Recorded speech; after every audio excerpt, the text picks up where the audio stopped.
आरंभ करते हैं इस वीडियो को।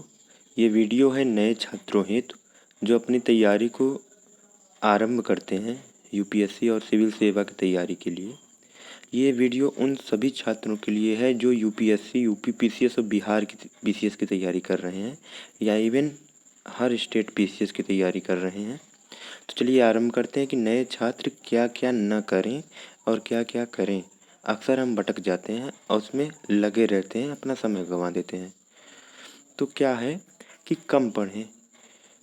क्या पढ़ें में जैसे हम लोग जब तैयारी आरंभ करते हैं तो उसमें आता है कि हम लोग क्या पढ़ें।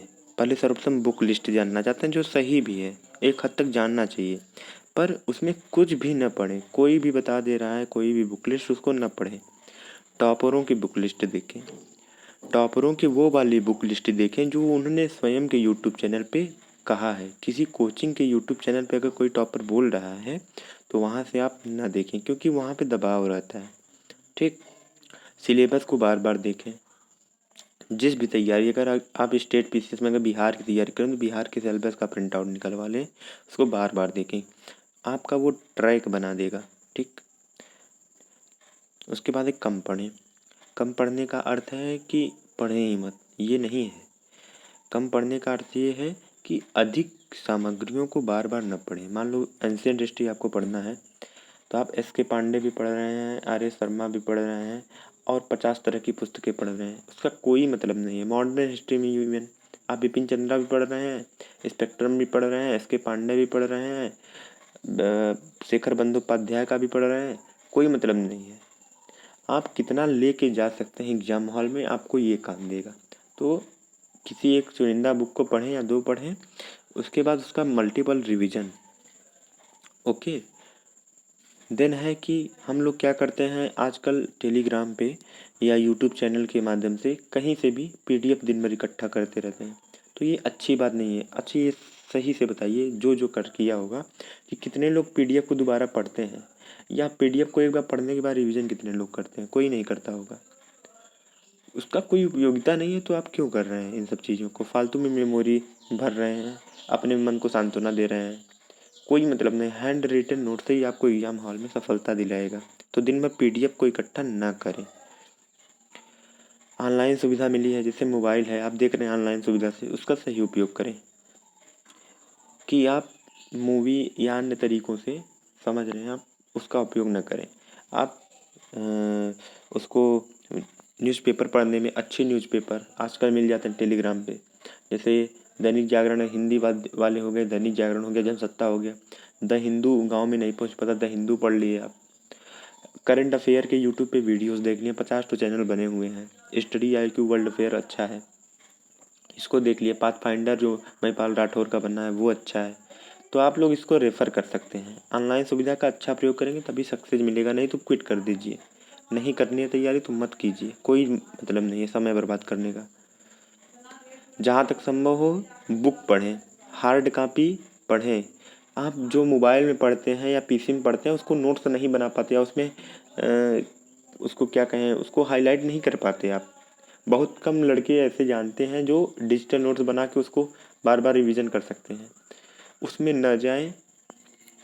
मुश्किल में हिंदी वालों को कह रहा हूँ, हिंदी वाले भाई आपको एग्जाम में कैसा लिखना है? क्या आप वहाँ पे डिजिटल नोट्स के माध्यम से अपने उत्तर देंगे या डिजिटल रूप में अपना उत्तर देंगे? नहीं, आपको लिखना होगा पेन से, पेन से लिखना होगा कॉपी पे। तो आप कॉपी और पेन का सारा डिजिटल नोट्स बहुत कम बनाएं, या पीडीएफ वाली चीज़ों पर ना जाएं। हार्ड कॉपी पढ़ें बुक का, या प्रिंट आउट, अगर हार्ड कॉपी ना अवेलेबल हो, पीडीएफ फॉर्म में हो, तो जाके प्रिंट आउट निकलवा के आइए, तब पढ़िए, हाईलाइट कीजिए, क्योंकि उससे ही मल्टीपल रिवीजन होगा। एक बार में चीज़ें दिमाग में नहीं घुस सकती। आप विवेकानंद या बहुत तेजस्वी बालक हो सकता है कोई हो, लेकिन हम लोगों का ब्रेन ऐसा अभी है नहीं। ठीक, अपनी मानसिक और शारीरिक सेहत का ख्याल रखें। ऐसा खाना पीना खाएं कि आप बार बार बीमार न हो, प्रॉपर नींद लें और ज़्यादा बर्डन लेके न चलें। ठीक है, थोड़ा थोड़ा सा टारगेट बनाएं, उसको अचीव करें, यही रहेगा। नहीं तो आप हताश हो जाएंगे और क्विट कर देंगे एग्ज़ाम को। ठीक, लगभग 1 से 1.5 साल का समय लगेगा इस प्रिपरेशन में जिस पे आप आए हैं। तो निरंतरता बनाने के लिए अपने शरीर को स्वस्थ रखें, डेली एक्सरसाइज करें और मानसिक लेवल पे ज़्यादा बर्डन ना लें, प्रेशर में ना आए। ठीक है, बड़ी चीज़ें प्राप्त होने में समय लगती हैं, तो अपने जो अगल बगल के मित्र हैं उनको देख के हतोत्साहित ना हो। ठीक, तो भटकाव से दूर रहें, तो आप सब जानते हैं भाई। एक बात और, आजकल हम लोग टॉपरों से सुनते हैं कि टेस्ट सीरीज, या हम लोग टेस्ट सीरीज स्टार्ट करना आरंभ कर दें ना। टेस्ट सीरीज अभी आपको नहीं करना। अगर आप नए हैं तो नहीं करना। अगर आप 6 महीने 7 महीने प्रिपरेशन कर चुके हैं तो ठीक, आप टेस्ट सीरीज दे सकते हैं। नहीं तो आजकल छात्र क्या करते हैं ना, पहले टेस्ट सीरीज ही देते हैं, फ्री में अवेलेबल है हर जगह, तो आजकल टेस्ट सीरीज ही देने लगते हैं।